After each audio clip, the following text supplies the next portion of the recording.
Good morning. My name is Jorge, a peace fellow who, since the young age of 16, has been a soldier. I'm also from Chile, a beautiful and peaceful country where during my entire life, I have grown and thrived as a person and as a professional. Because of my peaceful experiences in Chile, I had never had to think about being forced to migrate or experience displacement. So why I will talk about this to you today? Well, life in the military gave me the opportunity to do a lot of things in all sorts of places. I traveled to promote peace and stability in places such as the Balkans and the Middle East. I saw firsthand in how conflict affected people's lives and forced them to move from their homes, even had to abandon their dreams and hopes. But I also got to do a lot of important work back home. I had the opportunity to serve in Chile when natural disasters happened or support was needed in isolated regions of the country. These experiences, plus my current studies as a Rotary Peace Fellow, have drawn me into this particular subject. So, what are the causes of migration? What drives this phenomenon? Migration is something that every country in the world knows something about. Our continent, from the United States all the way down to Chile, is no stranger to this. It can be considered one of the biggest challenges that countries currently face. Climate change, conflict, and a search for a better living are among the reasons for people to migrate from one place to another. As an example, in Chile's case, the Venezuelan community grew from 8,000 people in 2012 to 500,000 people by 2020. And the Haitian community grew from 1,600 people in 2012 to 185,000 by 2020.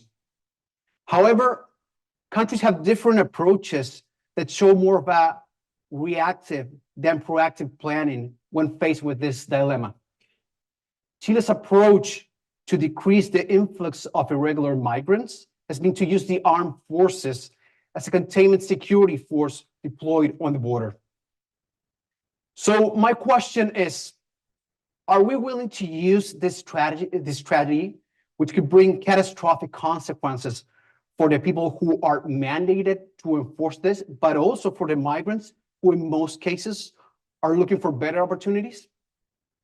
Over the next minutes, I'm going to argue for something that you probably didn't expect. I'll argue that the Army doesn't belong in the border in its current capacity. I want to show you how, by adapting the use of the military strength on the border, they can be seen as a force for peace building and humanizing rather than deterrence. The good news is that we already have existing examples that show us the way.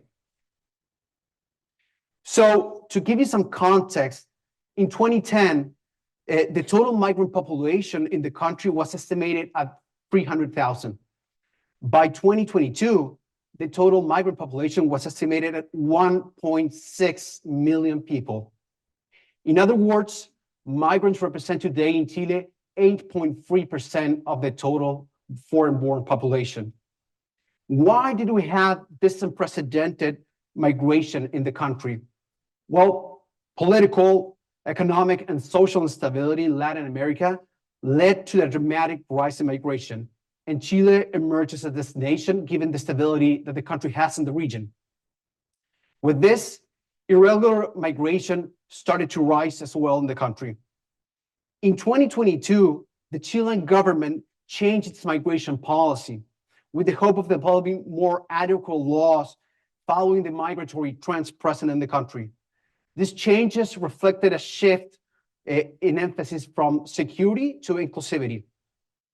The announcement in 2018 and later implementation of this new migration policy led to a surge in irregular migration, creating an unprecedented situation in Chile, as the process to enter the country were now much more restricted. Necessity and other factors led people to move ahead with the decision to migrate, leaving in some cases their families and livelihoods behind in the search for a better future. By the end of 2022, the Chilean Institute of Statistics estimated irregular migrants in the country at 6.6% of the foreign-born population. This is about 107,000 people. Of those, 12,000 are children. With this comes probably a familiar story.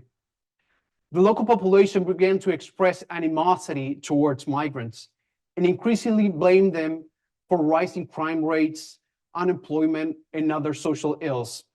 The latter is further ignited by the political discourse to gather support that in turn increases xenophobia.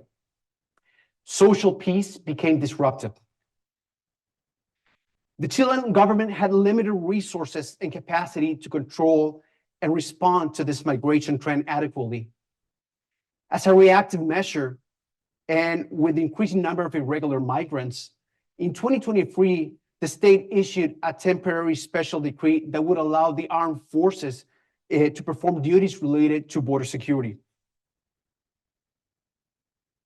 The deployment of the armed forces at the border raises concerns about potential safety for the migrants, as the armed forces are not educated or prepared for migration management. It also drives migrants to seek alternatives to avoid control from the military, using riskier routes, relying on smugglers, all under adverse geographical and climate conditions. Numbers don't lie. Between 2021 and 2022, 61 migrants have died at the border under different circumstances. This shows that the current armed forces mandate at the border is not strengthening peace building aligned with current migratory efforts. But what if there's another way? One where we could use the capabilities and capacity of the armed forces differently. This made me look closer to other countries where we had commonalities. And I found in Brazil an excellent case that could be replicated in Chile. Operation Welcome is the response by the Brazilian government to ensure humanitarian assistance to migrants and refugees from Venezuela. Its work is executed and coordinated by the government with the support of agencies of the United Nations system and more than 100 civil society entities. The armed forces provide logistical support to the operation with actions in infrastructure, transportation, health, and administration. The strategic aim to provide greater opportunities for socioeconomic integration, and by strategically relocating people across the country to reduce pressure on public services in the states of northern Brazil. The result, as you can see, since the operation began and until October 2023, over 117,000 people have been aided with the project. It have been relocated across the entire country in over 600 cities.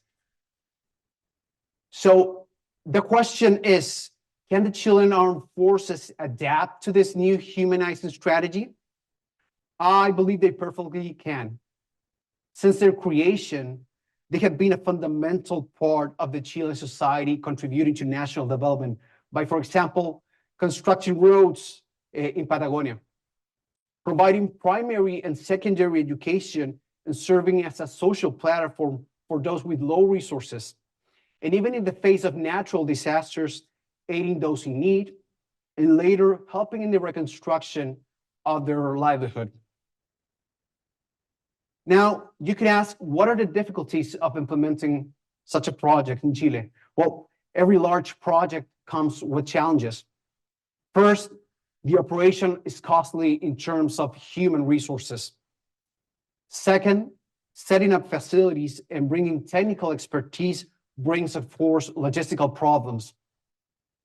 Third, there will be a need for a large government campaign to promote this new policy and to promote social education of the society for the benefits of this inclusive alternative. And finally, and I think this is the most important point, There needs to be political will to move forward with a policy of this kind that will go against current popular opinion. However, I do believe that this could be a humanizing turning point in the irregular migrants in Chile. By promoting a welcoming policy on the ground, levels of irregular migrants could be reduced. In practice and in the long run, we could have people adding value to society. Therefore, the perception of society towards migrants could eventually improve. Let's change the paradigm of the use of the military forces in these situations. However, to make it work, it requires us all to be a part of it. These efforts are not only a state responsibility. A major component in the success of the project involves society, common people, and civil organizations. We all have a role to play. That is from self to society.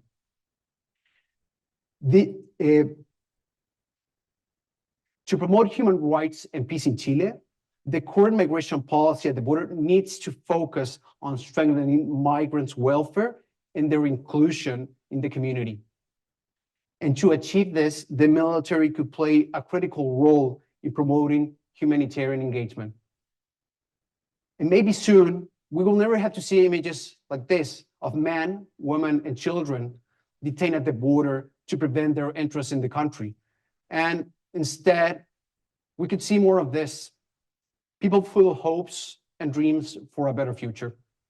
Thank you.